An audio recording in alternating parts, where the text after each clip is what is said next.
The Lord said to Moses, "Chisel out 2 stone tablets like the first ones, and I will write on them the words that were on the first tablets, which you broke. Be ready in the morning and then come up on Mount Sinai. Present yourself to me there on top of the mountain. No one is to come with you or be seen anywhere on the mountain. Not even the flocks and herds may graze in front of the mountain." So Moses chiseled out 2 stone tablets like the first ones and went up Mount Sinai early in the morning, as the Lord had commanded him. And he carried the 2 stone tablets in his hands. Then the Lord came down in the cloud and stood there with him, and proclaimed his name, the Lord. And he passed in front of Moses, proclaiming, the Lord, the compassionate and gracious God, slow to anger, abounding in love and faithfulness, maintaining love to thousands, and forgiving wickedness, rebellion, and sin. Yet he does not leave the guilty unpunished. He punishes the children and their children for the sin of the parents to the 3rd and 4th generation. Moses bowed to the ground at once and worshipped. "Lord," he said, "if I have found favor in your eyes, then let the Lord go with us. Although this is a stiff-necked people, forgive our wickedness and our sin, and take us as your inheritance." Then the Lord said, "I am making a covenant with you. Before all your people I will do wonders never before done in any nation in the world. The people you live among will see how awesome is the work that I, the Lord, will do for you.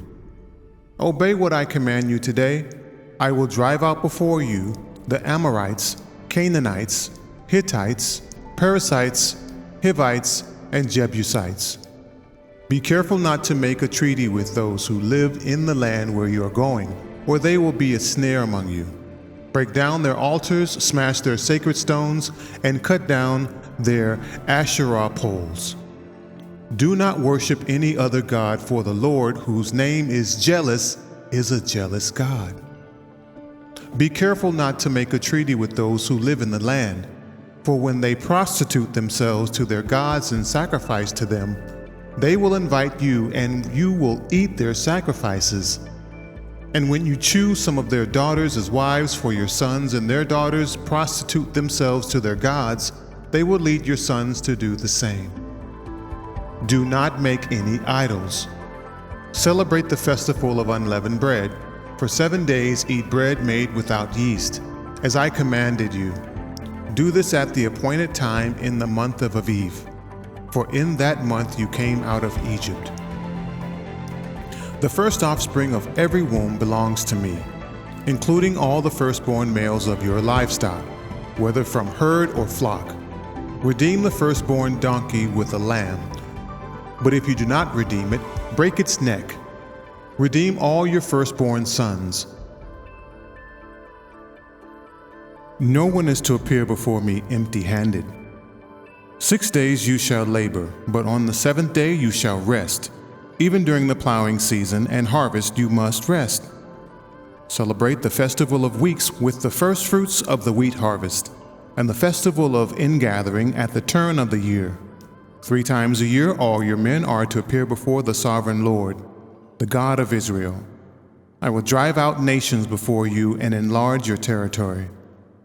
And no one will covet your land when you go up 3 times each year to appear before the Lord your God. Do not offer the blood of sacrifice to me along with anything containing yeast, and do not let any of the sacrifice from the Passover festival remain until morning. Bring the best of the first fruits of your soil to the house of the Lord your God. Do not cook a young goat in its mother's milk. Then the Lord said to Moses, "Write down these words, for in accordance with these words I have made a covenant with you and with Israel." Moses was there with the Lord 40 days and 40 nights, without eating bread or drinking water. And he wrote on the tablets the words of the covenant, the 10 Commandments. When Moses came down from Mount Sinai with the 2 tablets of the covenant law in his hands, He was not aware that his face was radiant, because he had spoken with the Lord. When Aaron and all the Israelites saw Moses, his face was radiant, and they were afraid to come near him. But Moses called to them. So Aaron and all the leaders of the community came back to him, and he spoke to them. And he gave them all the commands the Lord had given him on Mount Sinai. When Moses finished speaking to them, he put a veil over his face. But whenever he entered the Lord's presence to speak with him, he removed the veil until he came out. And when he came out and told the Israelites what he had been commanded, they saw that his face was radiant.